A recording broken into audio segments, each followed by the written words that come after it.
자, 오늘 이제 골로새서 본문을 읽었습니다. 골로새서는 1장, 2장은 교리적인 부분이고, 그래서 교리를 다 가르치고 난 다음에 이제 윤리적인 부분으로 넘어가는데, 바울이 하나의 즐겨 사용하는 도식이기도 합니다.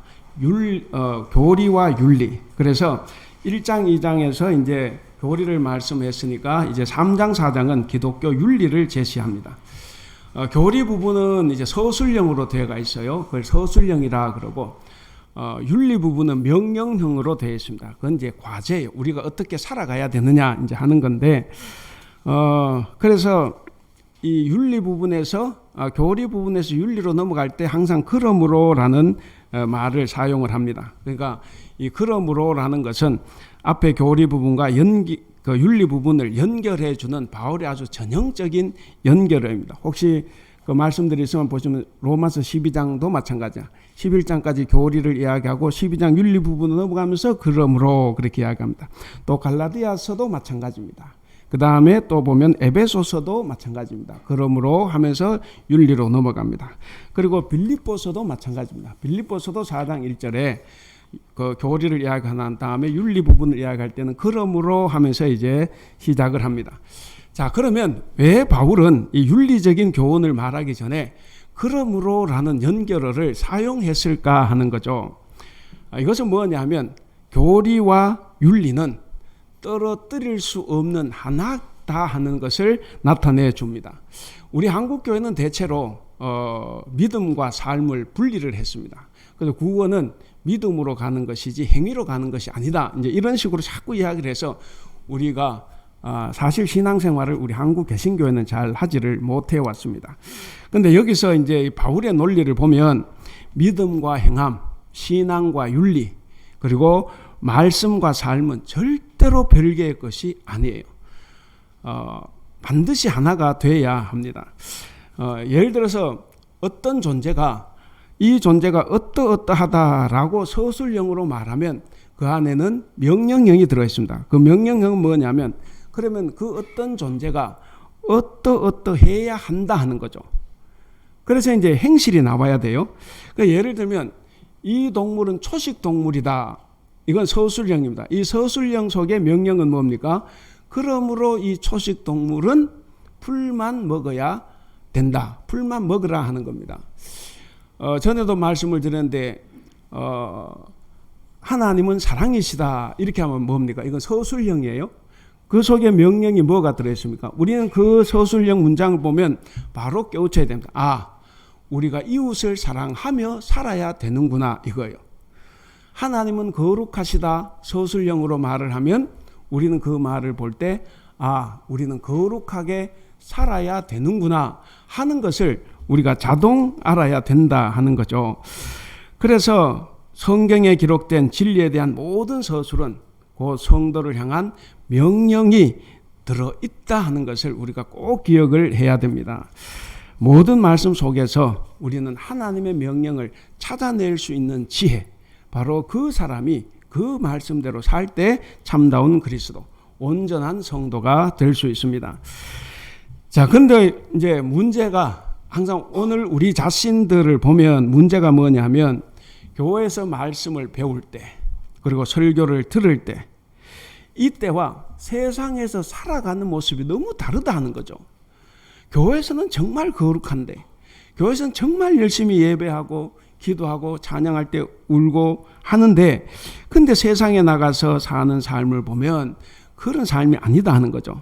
성경 공부 시간에는 진리가 무엇이냐 이걸 가지고 정말 심각하게 논의했던 성도들도 세상에 나가서 윤리 문제, 삶의 실천 문제에 대해서는 배운 것과는 전혀 달리 자기의 생각을 가지고 살아갑니다. 또 어떤 성도는 교회에서 말씀을 듣고 찬양할 때는 감격을 합니다. 그래서 노래 부르면서 눈물을 흘리고 그렇게 감동해졌는데 교회 문을 나서는 순간 그 모든 것을 다 잊어버리고 맙니다. 교회에서는 그렇게 열심히 배우는데 세상은 악하기 때문에 세상은 너무나 죄된 곳이기 때문에 그렇게 살 수 없다는 거죠. 그렇게 살다가는 기독교인 다 바보되고 실패하고 좌절한다는 거예요. 그래서 배운 것과 세상은 다르다 이렇게 생각을 합니다. 저도 거기에 동의를 합니다. 목사인 저도 그런 생각을 하고 그렇게 살 때가 있기 때문에. 근데 그럼에도 불구하고 그리스도인 그렇게 살지 말라는 거예요. 그래서 예수님이 그 십자가를 지고 돌아가신 겁니다. 사랑하는 우리 성도 여러분, 올바른 삶과 윤리는 결코 말씀과 분리되지 않습니다. 성경 말씀을 배워 아는 것으로 만족해서는 안 됩니다. 그리고 찬양을 할 때 눈물 흘리는 것으로 만족하면 안 돼요. 그 눈물 많이 흘리고 하나님은 사랑이시니까 정말 생각만 해도 감사합니다. 나를 위해서 십자가에 못 박혀 돌아가시고 다 나 때문에 그런 거다. 그래서 울고 불며 기도하고 졌는데 문제는 거기서 끝나면 아무것도 안 해요. 신앙은 뭐냐? 세상에 나가서 그 사랑을 받았기 때문에 내가 이웃을 사랑하고 희생하고 봉사하고 그렇게 살아가야 하는 겁니다. 그것이 바로 그러므로의 삶입니다. 우리는 어떻게 하든지 간에 배운 진리대로 살아가는 그러므로의 삶을 살아가야 합니다. 교회 안에서의 진리가 세상에서의 그 삶을 통해서 진실한 열매를 맺어야 합니다. 산상설교에서 예수님이 이런 말씀을 하셨어요. 마태복음 7장 21절에 보면 나더러 주여 주여 하는 자마다 천국에 들어갈 것이 아니요 다만 하늘에 계신 내 아버지의 뜻대로 행하는 자가 들어가리라 라고 말씀을 하셨습니다. 우리는 이 말씀을 기억을 해야 됩니다. 우리는 밖에 나가서 살아가는 삶이 훨씬 더 중요합니다. 바울은 오늘 본문에서 이 윤리적인 삶을 권면하면서 그 1절 중간에 그러죠. 위의 것을 찾으라 이렇게 말을 합니다. 우리 1절 같이 한번 읽어볼까요? 1절 시작. 그러므로 너희가 그리스도와 함께 다시 살리심을 받았으면 위의 것을 찾으라. 거기는 그리스도께서 하나님 우편에 앉아 계시느니라. 자, 위의 것을 찾으라 이렇게 말을 했는데 바울은 여기서 구원받은 그리스도인이 어떻게 살아가야 되느냐 하는 것을 두 가지로 권면합니다. 하나는 바로 위의 것을 찾으라. 또 하나는 2절에 나왔죠. 위의 것을 생각하라 그랬습니다. 그러니까 이 명령을 하고 난 다음에 이제 사실 5절부터는 오늘 본문 다음 5절부터는 이제 그야말로 이제 윤리적인 문제로 들어갑니다. 어떻게 실천하며 살아가야 되느냐 하는 것을 가르쳐 줍니다. 성도들은 일상생활에서 그리고 가정생활에서 기도 생활에서 불신자들보다는 더 나은 의로운 삶, 윤리적인 삶을 살 것을 역설을 합니다. 사랑하는 우리 성도 여러분, 우리 그리스도인은 부활하신 예수님을 믿는 우리 그리스도인들은 왜 불신자들보다 더 거룩하게, 더 윤리적으로 살아야 합니까? 방금 1절 말씀을 읽었습니다. 거기 보면 그러므로 너희가 그리스도와 함께 다시 살리심을 받았으면 위의 것을 찾으라는 거예요. 공동 번역을 보면 이제 여러분은 그리스도와 함께 다시 살아났으니 천상의 것을 추구하십시오. 이렇게 이야기를 합니다.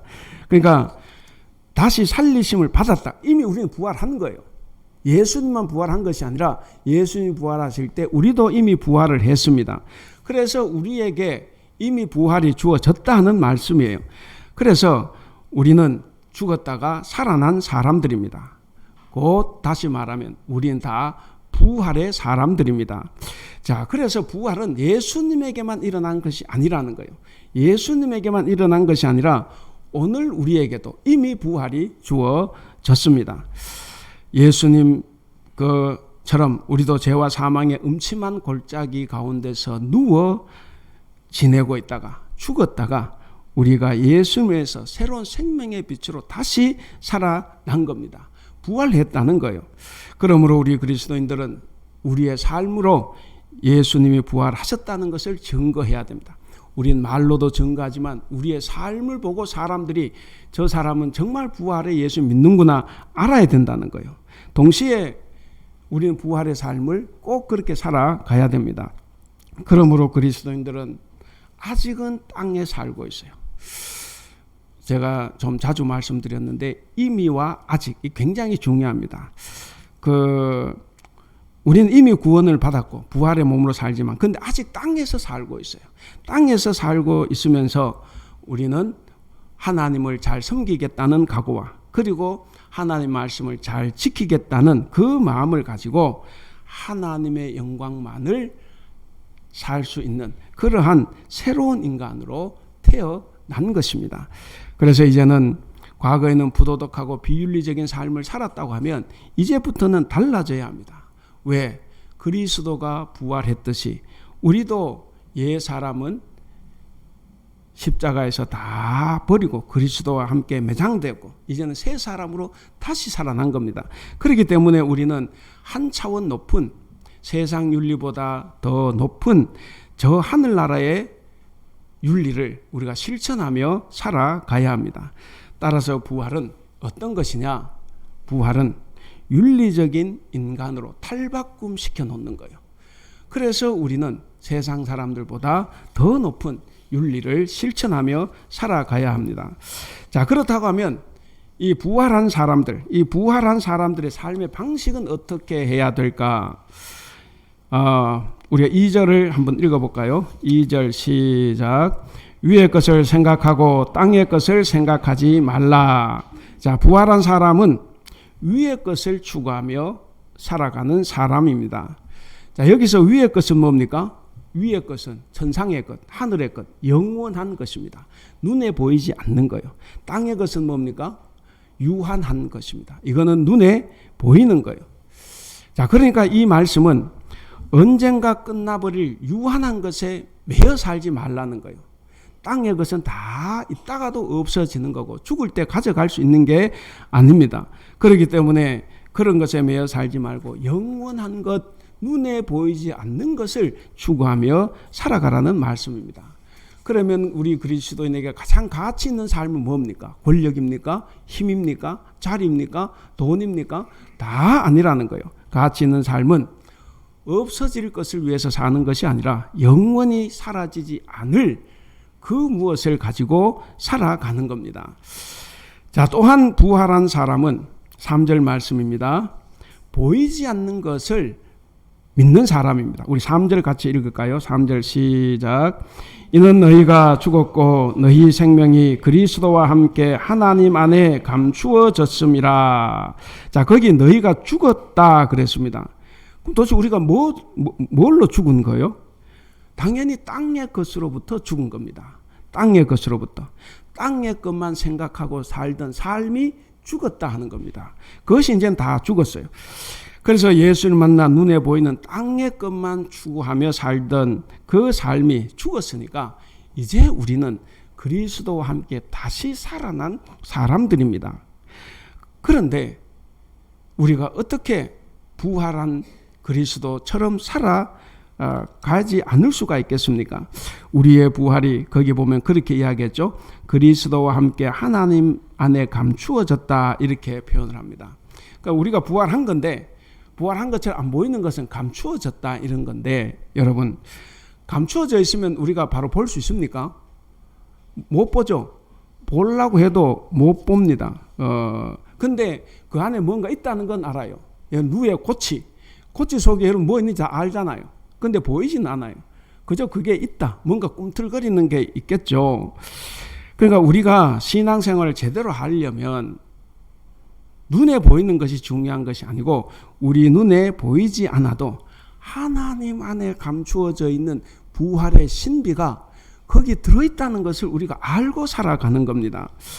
그러면 이런 믿음을 가진 사람, 우리의 부활이 지금 눈에 보이지 않고 감추어져 있다는 이런 믿음을 가지고 사는 사람들은 어떻게 살아가야 할까? 자, 그리스도와 함께 하나님 안에 감추어져 보이지 않는 영생, 부활, 그러니까 위에 있는 것을 추구하며 우리는 살아가야 합니다.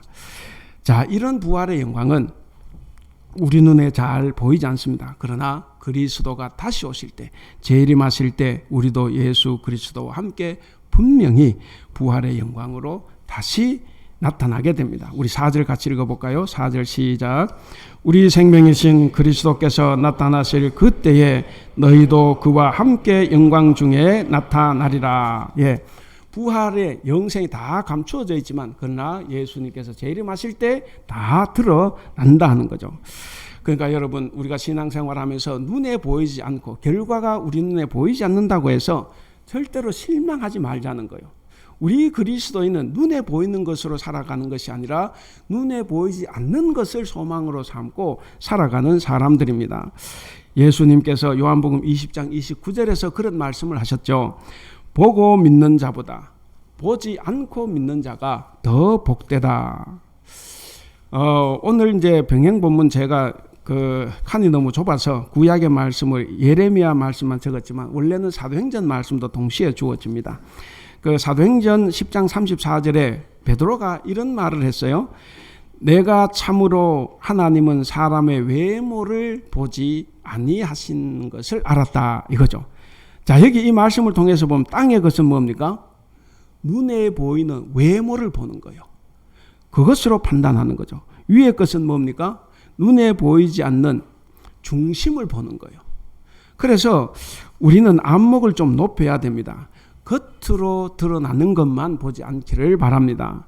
그것만 중요시하는 것은 세상의 논리입니다. 우리는 이 세상의 생각에 사로잡히면 안 됩니다. 사람을 볼 때 외모로만 보지 마시고 외모로만 판단하지 마시고 그 사람의 중심을 볼 수 있기를 바랍니다. 그리고 우리가 신앙생활을 할 때도 마찬가지입니다. 우리의 신앙생활 속에서도 하나님 안에 감추어진 신비가 있어요. 우리는 그것을 믿고 살아가야 됩니다. 그럴 때 우리는 어떤 어려움도 다 이길 수가 있어요. 그래서 예수님 안에 하나님 안에 감추어진 신비를 보는 안목을 가질 수 있기를 바랍니다. 자, 그래서 위의 것을 추구하는 사람들은 다 예수 그리스도를 힘입어 살아가는 사람들입니다.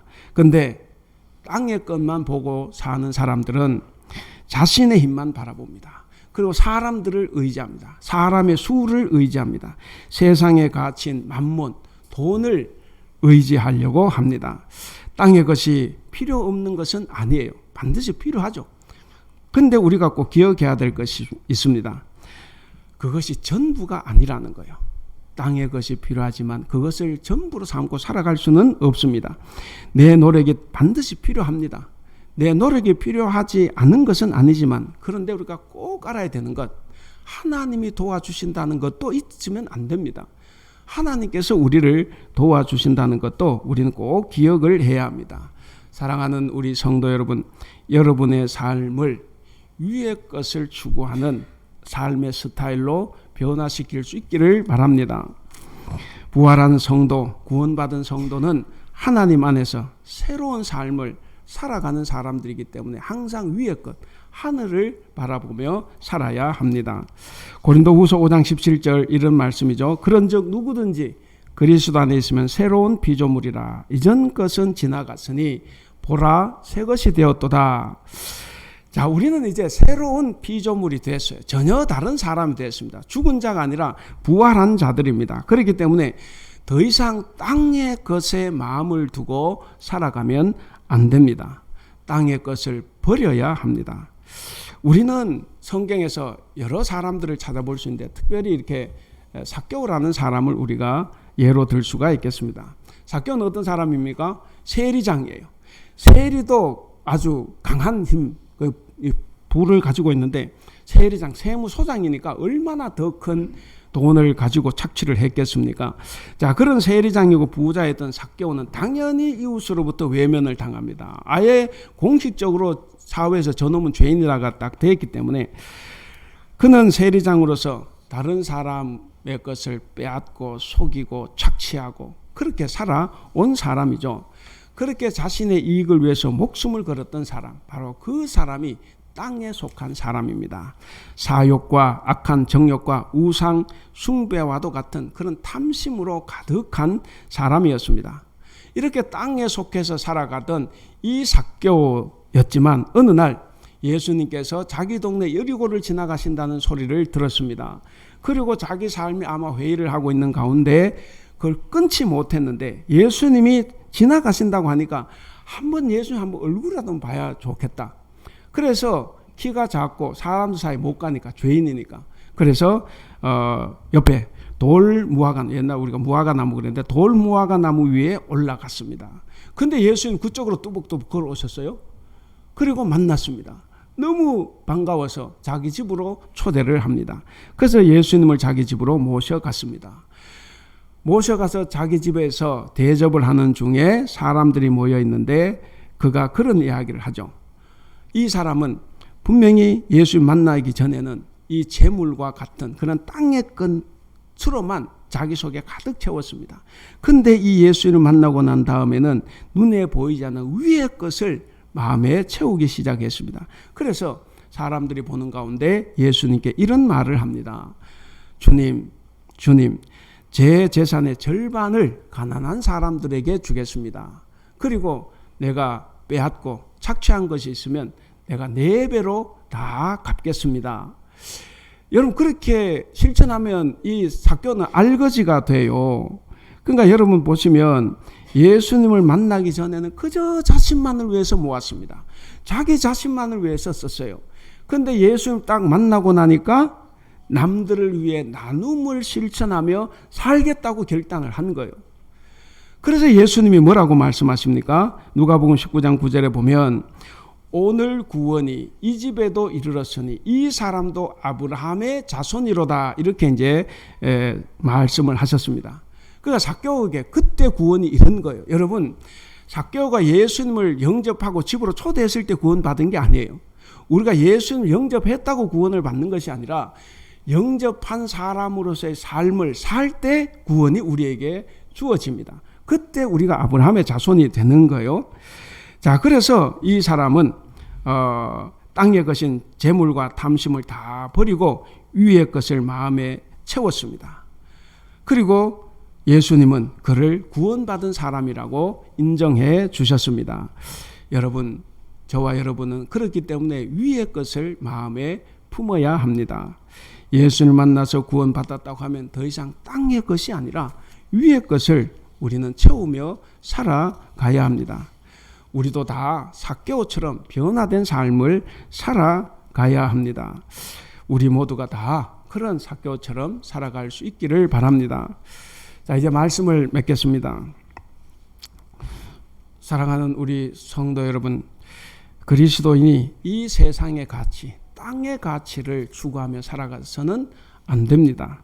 그리스도인이라고 하면 이 세상의 것과는 거리 두기를 해야 됩니다. 우리는 코로나 기간에 거리 두기를 정말 많이 했죠. 우리는 세상의 것과 그렇게 거리 두기를 해야 됩니다. 돈 많은 것이 성공이라고 가르치고 내가 무슨 힘이 생기면 그것이 하나님 은혜라고 생각을 했습니다. 돈 많이 벌기 위해서 부도덕한 일도 했습니다. 힘을 가지기 위해서 어떤 자리를 차지하기 위해서 부도덕까지도 조장하는 그런 사회에 대해서 우리는 거리를 둬야 됩니다. 그 거리를 두는 것을 골로새서는 죽었다라고 표현을 합니다. 그래서 우리는 위의 것을 추구하며 살아가야 합니다. 오늘 설교 제목 같이 한번 읽어볼까요? 설교 제목 시작. 그리스도인 위의 것을 추구하는 사람. 사랑하는 우리 성도 여러분, 예수님이 우리에게 새로운 생명을 주시기 위해서 십자가에서 죽으시고 부활하시고 그리고 승천하셔서 예수님 우편에 앉아 계십니다. 그리고 언젠가는 다시 이 땅에 오실 것입니다. 그러므로 우리 사랑하는 성도 여러분, 다시 오실 주님을 우리는 간절히 기다려야 합니다. 기다리면서 더 이상 땅의 것에 욕심을 부리며 살 것이 아니라 구원받은 사람답게, 부활한 사람답게 위의 것을 추구하며 손해보고 희생하며 그 각오를 하며 부활의 삶을 살아내는 그런 복되고 윤리적인 그리스도인들이 다 될 수 있기를 주님의 이름으로 축원합니다.